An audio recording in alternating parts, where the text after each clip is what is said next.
할렐루야. 언약교회 성도님들 반갑습니다. 유명진 집사입니다. 오늘은 제자의 특징 중에서 마지막 시간으로 그 중에 제일은 사랑이다입니다. 예수께서 나와 일러 가라사대 하늘과 땅의 모든 권세를 내게 주셨으니 그러므로 너희는 가서 모든 족속으로 제자를 삼아 아버지와 성령의 이름으로 세례를 주고 내가 너희에게 분부한 모든 것을 가르쳐 지키게 하라.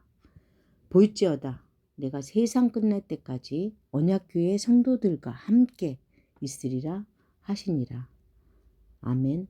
마태복음 28장 18절에서 20절. 그 중에 제일은 사랑이다. 예수님은 제자를 알아볼 수 있는 가장 큰 특징은 그중 무엇이라고 말씀하셨습니까? 사랑입니다. 이로써 모든 사람이 너희가 내 제자인 줄 알리라. 무엇을 하면 그렇다고 하셨습니까? 서로 사랑하면 그렇다고 하셨습니다. 이것에 대한 매우 훌륭한 예화를 한 가지 소개하겠습니다. 제임스 에머리 본드라는 TV 특별 대담 프로였는데 이 프로는 전직 트럭 운전사 어느 흑인 남자와의 1시간짜리 대담이었습니다. 대담에 출연했을 당시 주인공은 70대 노인으로 볼티모어에 살고 있는 것 같았습니다.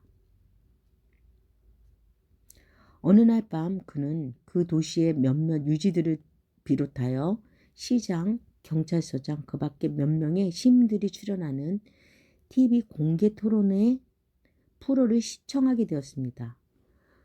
토론회의 주제는 볼티모어의 인종 문제 및 소년 범죄 문제였습니다.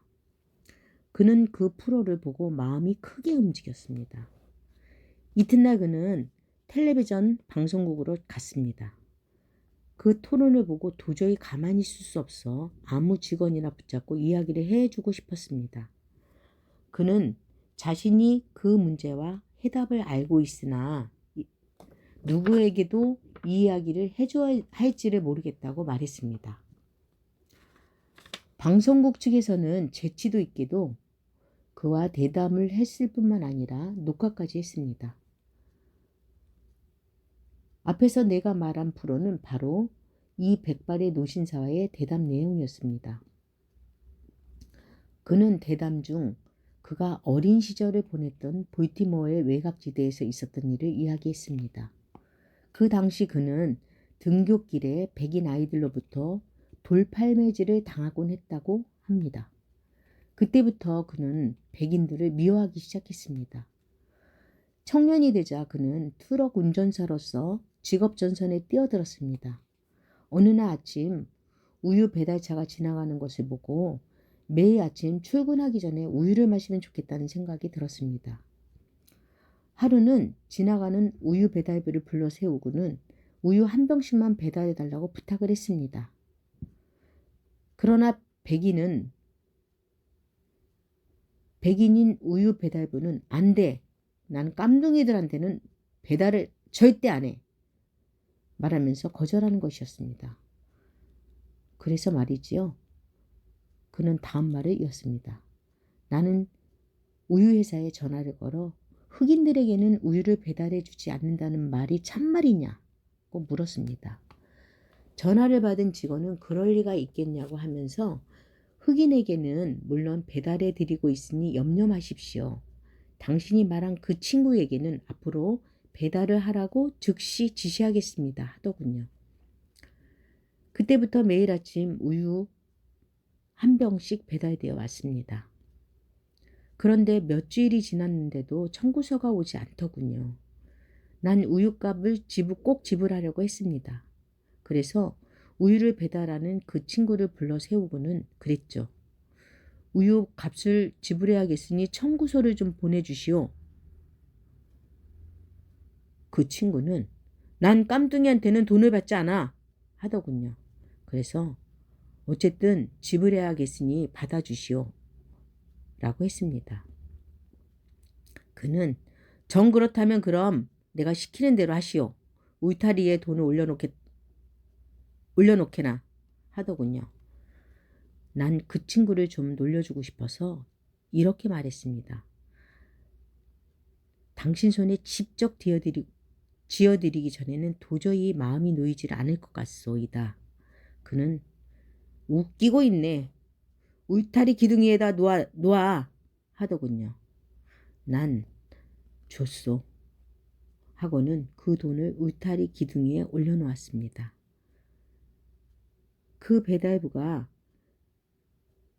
돈을 집으려고 손을 뻗었을 때 나는 내 손을 그의 손 위에 덥석 올려놨습니다. 그는 손을 획 뿌리치더군요. 그 후 빌리 썬데이라는 이름을 가진 하나님의 종이 우리 고장에 와서 예수 그리스도께서 인간의 죄와 다른 사람들에 대한 증오심을 십자가 상에서 어떻게 대신하여 짊어져 주셨는지에 대해서 말씀해 주셨습니다. 그 말씀을 듣자 나는 내게도 이것이 필요하다는 사실을 깨닫고 초청에 응했습니다. 그런데 말입니다. 하나님은 그때부터 백인에 대한 증오심을 내 마음속에서 말끔히 씻어주셨습니다. 그 대신 그곳에 사랑으로 가득 채워주셨어요. 며칠 후 그는 몰랐지만 그 백인 우유 배달부도 빌리 썬데이의 설교를 들으러 갔습니다. 그는 그 집회에서 초청에 응하여 앞으로 나아가 그리스도를 영접하게 되었고 한 이틀 후에 흑인이 살고 있는 초라한 집 앞에 차를 세웠습니다. 그는 눈물을 툭툭 흘리면서 자기가 그런 식으로 대해왔던 것을 사과했습니다. 이 점잖은 흑인은 끝으로 이렇게 말했습니다. 그때부터 난 그를 사랑할 수 있었고 그도 날 사랑했습니다. 제자의 도는 바로 이와 같습니다. 거기에는 제자의 특징이 있습니다. 그리스도의 일에 열매를 맺는 것입니다. 너희가 서로 사랑하면 이로써 모든 사람이 너희가 내 제자인 줄 알리라. 더 많은 수의 제자들이 우리나라와 세계 전역으로 퍼져나가기 시작할 때 거기에는 얼마나 큰 변화가 일어나겠습니까? 진실로 참 제자는 세계를 완전히 뒤바꿔 놓을 것입니다. 그런 제자들은 이미 많이 있습니다. 이제 우리가 해야 할 일은 그들을 위하여 기도하는 일입니다. 그러나 제자는 그리스도를 닮은 인격의 열매만이 아니라 다른 사람의 삶 가운데서 성령의 열매도 맺습니다. 예수님의 말씀을 들어보십시오. 너희가 나를 택한 것이 아니요 내가 너희를 택하여 세웠나니 이는 너희로 가서 가시를 맺게 하고 또 너희가 가실이 항상 있게 하여 내 이름으로 아버지께 무엇을 구하든지 다 받게 하려 함이라. 요한복음 15장 16절. 가서 가시를 맺으십시오. 바울은 로마의 성도들에게 자신의 소원을 이렇게 써보냈습니다. 이는 너희 중에서도 열매를 맺게 하려 함이로되 로마서 1장 13절. 이 열매는 우리를 통하여 그리스도를 믿어 변화된 삶을 사는 사람들을 뜻한다고 생각합니다. 한 번은 이 말씀에 대하여 생각하고 있는데 이 진리를 잘 깨닫게 해주는 두 가지 일이 일어났습니다. 한 가지는 롱아일랜드의 오이스터만에 살았던 찰스 F. 머코이 박사의 전기를 읽은 일입니다. 목회자와 전도자로서 50년간의 열매 맺은 사역을 마친 70살의 이 독신 목사님은 이제 은퇴하여 살집을 찾기 시작했습니다. 이때 인도에서 온 교회 지도자가 인도에 선교사를 파송해 주기를 요청했습니다. 머코이 박사는 하나님께서 교회의 교인들 가운데 한 사람의 마음을 움직여 이 부르심에 응하여 인도에 가게 해주십사를 간절히 기도했습니다. 그 지도자는 세 번째 설교가 끝난 후 머코이 박사한테 와서 이런 말을 했습니다. 저는 하나님께서 이 일을 할 일꾼을 회중들 가운데서 찾고 계신다고 생각지 않습니다. 단 위에 있는 사람을 찾고 계신다고 믿습니다. 머코이 박사는 자기 길을 의심했습니다. 선교사님, 온전한 정신으로 하시는 말씀이십니까? 저는 나이가 71살이나 먹었고 해외에는 나가본 적도 없습니다. 물론 배를 타본 적도 없고요. 비행기를 탄다는 것은 제게 두려운 일입니다. 그러나 그는 곧 새로이 선교사가 되어 나이 71세에 뱃멀미에 시달려 해숙해진 얼굴로 새로운 선교지 인도에 도착했습니다.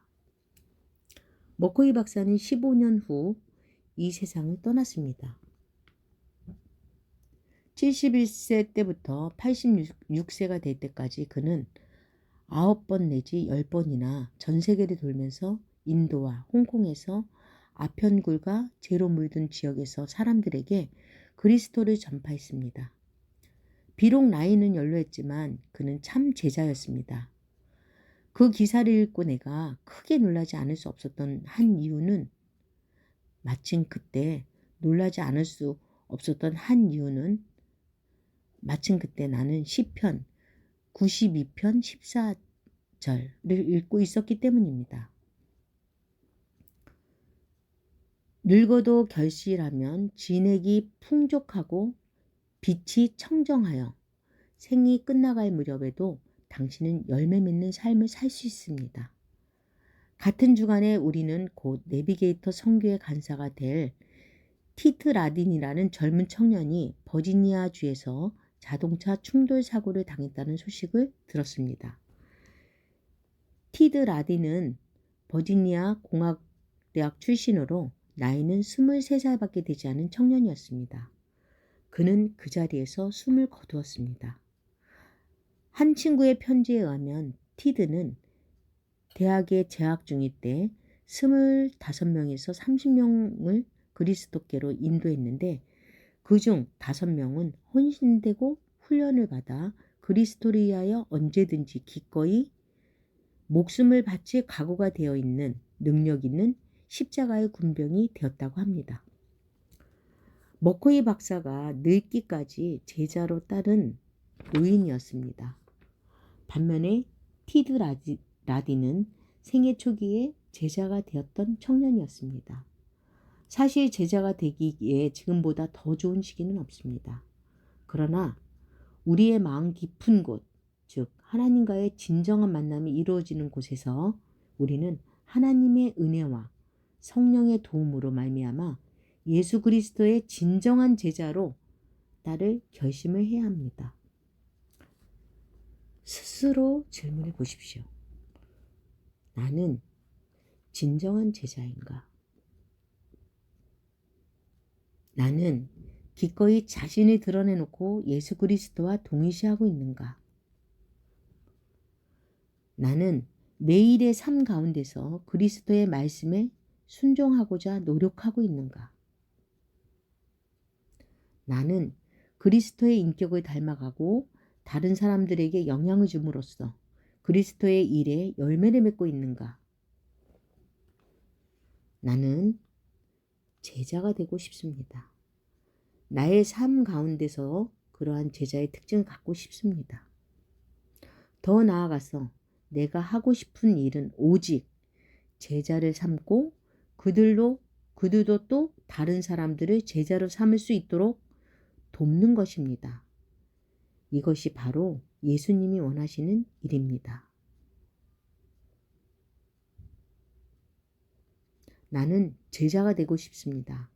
나는 나의 삶 가운데서도 이러한 제자의 특징을 갖고 있습니다.